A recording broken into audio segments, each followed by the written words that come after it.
Looking at my plum tree, and I wanted to talk to you about my menu planning. And I thought you guys might enjoy being outside. I like to be outside as much as I can, and there's no point in showing you a bunch of notebook papers and stuff. So I thought, hey, they can be outside and listen to me talk and look at all the wildlife as I tell you what I do for menu planning.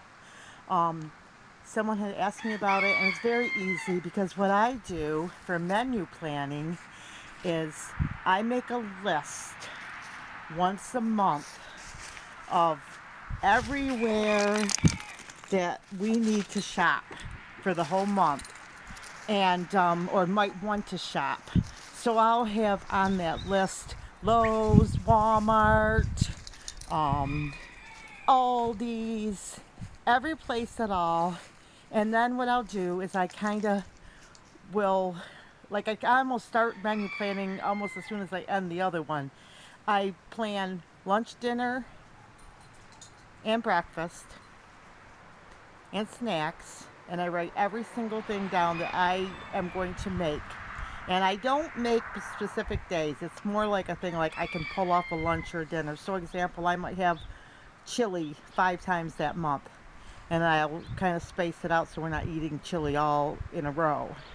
And then I might write hot dogs, or I might bake a pork or something like that. And now this month I'll be starting my Thanksgiving planning, and then I kind of base all the meals around that. I found that shopping once a month, I don't save, I save, let's put it this way, I don't save a few dollars, I save hundreds of dollars every month by doing it this way.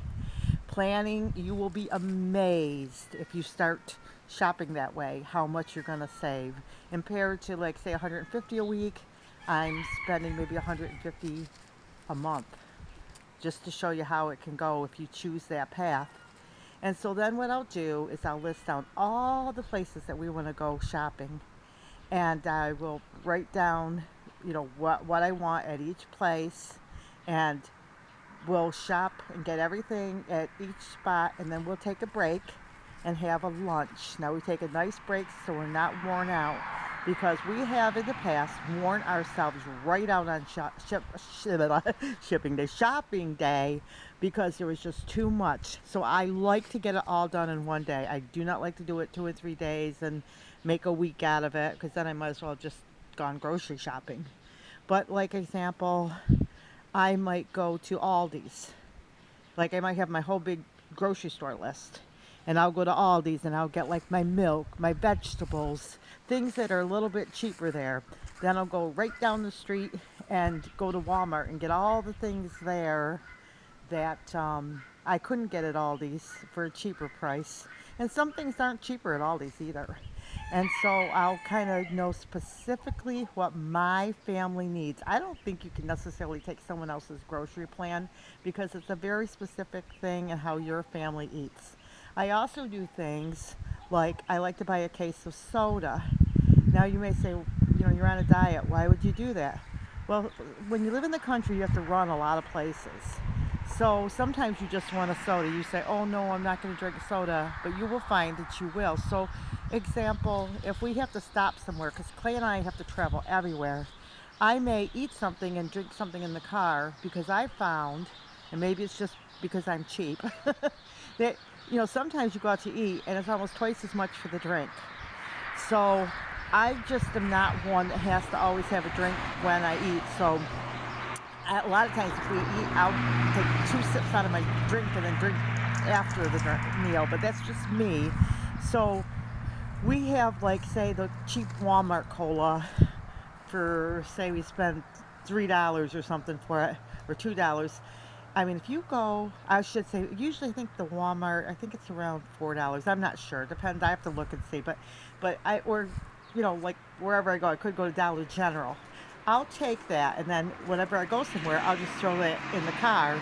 Now, I also have water bottles that I might just drink water, but usually when we go for a long trip, like a day trip like that, I'll want a soda, because I found that even on grocery days, we will keep stopping to get sodas, and by the end of the day, we may have racked up $10 in soda.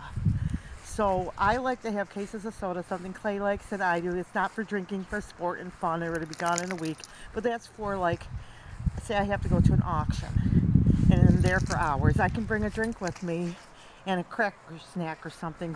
I mean, it doesn't mean we don't like to go out to eat and we never buy drinks. It's just that sometimes our errands are like we have to eat everywhere we stop because it's just too long of a trip. And so we don't want to have to waste all our money on those types of things. And yes, I could pack a lunch and all that, but sometimes it's just more fun to say, you know what, let's pick up a quick taco or a quick burger, and then you don't feel so guilty that you spent, twice as much because you got a drink.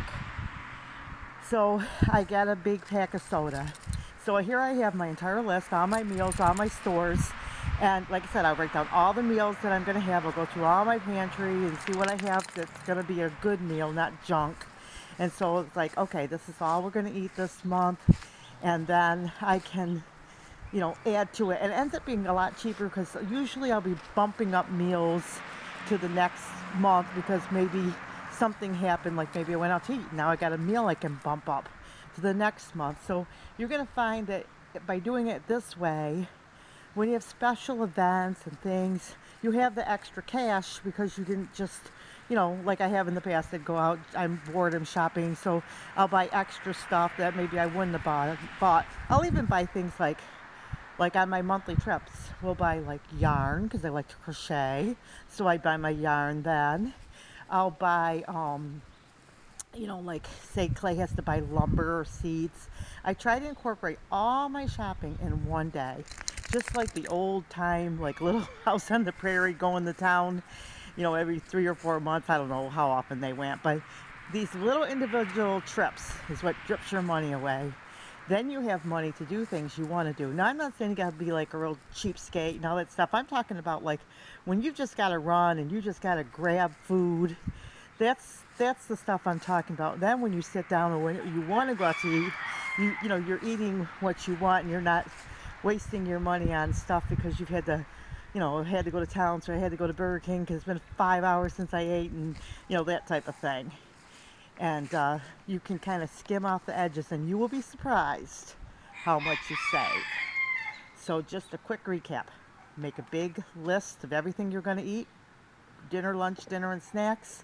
Make a list of all the stores you're going to go to and what you're going to buy at those stores. Put that down as you're shopping. If you go to one store and see that it's cheaper, like I might start at Aldi's, pick out the things that are cheaper there, and then when I get to Walmart or wherever I have to go, all the things that I couldn't find at the cheaper stores, I will buy at the, the things I am forced to buy and have to pay the bigger price.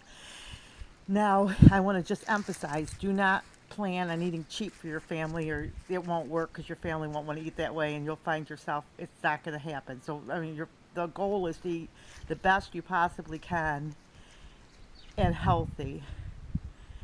And so that's the goal, and to save money. But it's not about the cost. It's about smarter. Just by shopping smarter, you will save a ton of money. I'm talking like hundreds of dollars. And the longer you do it, the more you will save, and the more you'll see the value in what you're doing. And you'll go places and you'll say, oh, I can get that for that. And and you don't need coupons and all that. You don't have to buy newspapers. I used to be an extreme couponer. I used to go to the store and they'd get all my groceries for free and all that. And then with all the extreme couponing things come up, people, I would say the stores got just grumpy about it. So I got to the point I just didn't even enjoy doing the coupons anymore, because it's like I didn't want to have to feel like I was a bother. So I just said, this works just as well and I'm saving just as much. And it's a smart way to menu plan. When I get up in the morning, I just look and say, what do I want to make today or eat? If I'm going somewhere, I can make a smaller meal. If I'm not going somewhere, I can plan like first thing in the morning what I'm going to have for supper. I can start digging it out of the refrigerator and getting it ready. Half the battle is knowing what I'm going to do. It gets me in a routine. The whole thing is just so much better. But be prepared. The first few times that you do this, I will tell you, you will probably spend more, but then after a while you spend less. I look at groceries like how much am I spending a year compared to how much am I spending that week, because if you spend, like example, Clay and I spent a lot of money this month because fall is the heavy month for us to do a lot of stuff. But as the year goes on, we might not buy anything for groceries because we already have everything. And we just have to get the fillers, like maybe milk and things like that. So, but we're not going to have to go out and buy like big chunks of meat and any of that because we'll already have it all. And it's not even from living on a farm, because sometimes it's more expensive to kill your own food and do all that stuff. It's just something that farmers just do. You know, it depends on why you're doing it, but sometimes it is, and sometimes it isn't. It all depends, because with farming, it's the cost of the feed. Like, yeah, you might get a rabbit, but you got to feed that rabbit. You might get turkeys, but you got to feed those turkeys. So it's not always about farming. Farming is something we enjoy doing, and that's something, and like I said, sometimes it is cheaper, but it all depends. It's just like anything else. Each situation is individual. But like I said, do the math. Figure out what you want for your family. And if you're like me, you're going to find that, wow, I save so much money doing this. I'll leave you with a note. It's like investors. This is how I look at it. I used to be an investor. I am not anymore. I don't do any of that. That was BR or BC, before Clay. But some people, they'll make $50,000 in a day, you know, playing the market, doing what they do. And some people will make $50 a year going to work every day. It doesn't matter how fast it happened. It was that during that year it happened. So same with groceries. You can, you know, kind of look at it like an investment. You can spend $600 a year or $1,500 a year for groceries, or you can spend more. You just got to look at it like, think of it as in the year versus every month, because I think you're going to be pleasantly surprised if you do this for 6 months or a year. I think you're going to find out, wow, I can't believe how much I'm saving, and my family's eating better, and we have better food, and we're eating smarter, and we're thinking things through, all because of planning. Okay, guys, may not be for everybody, but if that's of interest to you, you know, check it out. Anyway, God bless you. I hope this was an encouragement to you, and we'll see you in our next video. Take care.